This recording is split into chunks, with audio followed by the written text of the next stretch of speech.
السلام عليكم، مرحبا بكم معايا في فيديو جديد ووصفه جديده. وصفه تاع نهار اليوم كما راكم تشوفوا هي طاحت او سيترون ميرينغي بطريقه سهله وما تديش كامل الوقت، وطريقتها مضمونه وناجحه 200%. اول حاجه واش نحتاج؟ نبداو باللاباط صابلي اللي نحتاج فيها حبه تاع بيض تكون بحراره الغرفه، نزيد رشه تاع ملح، نزيد عليها 100 غرام تاع سكر غلاس، نخلطهم مليح مع بعضهم كما راكم تشاهدوا معايا حتى ينسجموا لي مليح وتولي لي بهذا القوام.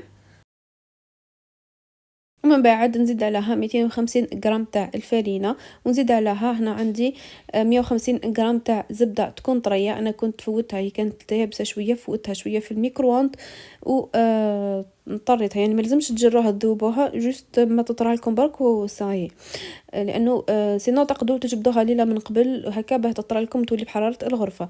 نخلط كلش مع بعضه كيما راكم تشاهدوا معايا حتى تتكون لي عجينه بهذه الطريقه. هذا هو القوام تاعها، فوالا يعني تجي ناجحه. هذه لاباط صابلين ننصحكم انكم تعتمدوها في كامل وصفاتكم. من بعد نحطها هنا في بابي فيلم ونحطها في الفريغو ونخليها ترتاح لو طون بريباري لا كريم او سيترون. هنا عندي 3 حبات تاع البيض، نزيد عليهم 6 مغارف كبيره تاع السكر، ونخلط كلش مع بعضه حتى يذوب لي هذاك السكر مليح.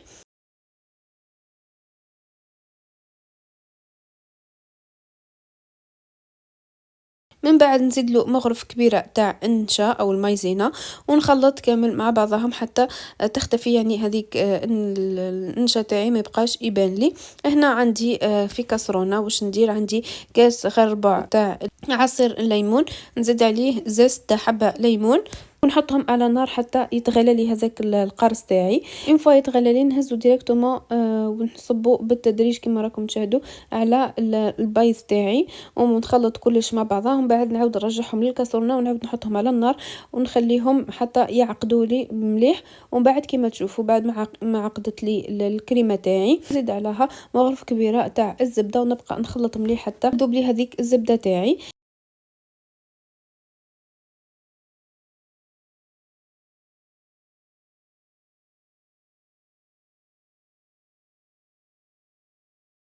من بعد هنا نرجع لاباط صابلي تاعي اللي كانت ارتاحت لي مليح. هنا نبدا نحلها، تاخذوا بطبيعه الحال تحلوا على البلان دو طرافاي بالاستعمال الحلال، ومن بعد تحطوها في المول تاعكم ولا تاخذوا ديريكتومون تحلوها على المول. نصيحه برك حابه نقولها لكم، ان كان المول تاعكم يلصق ادهنوه مليح بالزيت ولا بالزبده هكا باه تضمنوا انه ما يلصق لكمش. من بعد هنا نحطها طيب لي على 180 درجه، يعني حتى توصلوا للون المناسب تاعكم لمده 15 دقيقه حتى 20 دقيقه. هنا من بعد ما تخرج لي ديريكتومون نخليها حتى تبرد لي، ونحط عليها لا كريم او سيترون ونوزعها بهذه الطريقه كما راكم تشاهدوا معايا.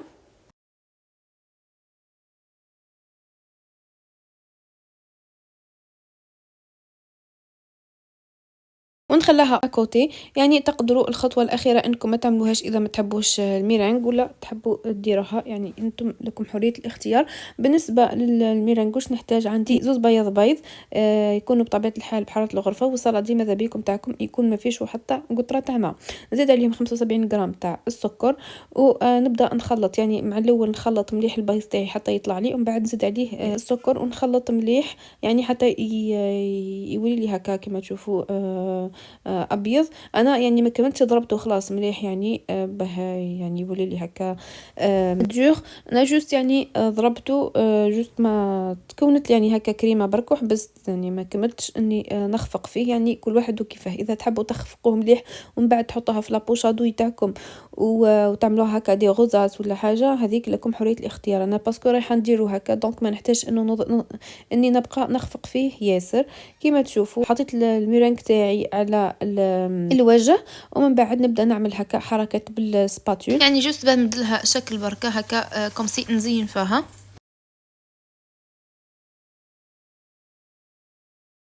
ومن بعد نجيب الشاليمو نحمر فيه على الوجه تاعو من فوق. تقدروا اذا ما عندكمش شاليمو انكم تحطوه في الفور، جوست تشعلوا له من فوق بركه انه يتحمر لكم. ومن بعد تخرجوه. هذه هي. هنا من بعد ما كملت لاطاخت او سيترون تاعي، حطيتها بطبيعه الحال تبرد لي مليح في الفريجيدار. من بعد ما بردت لي قصيتها، وهذه هي النتيجه تاعها. صدقوني تجي بنينه روعه، وتجي كيما تاع البرة، الكو تاعها روعه. يعني هذه الوصفه ناجحه 200%. نتمنى انكم تجربوها وتعجبكم، وتخلوا لي رايكم في لي كومونتير. نوني في وصفات جايه ان شاء الله. ما تنساوش انكم تشتركوا في القناه وتضغطوا جنب لا فيديو، تبارطاجيوها لا فيديو مع احبابكم. نقول لكم تهلاو في رواحكم. باي باي.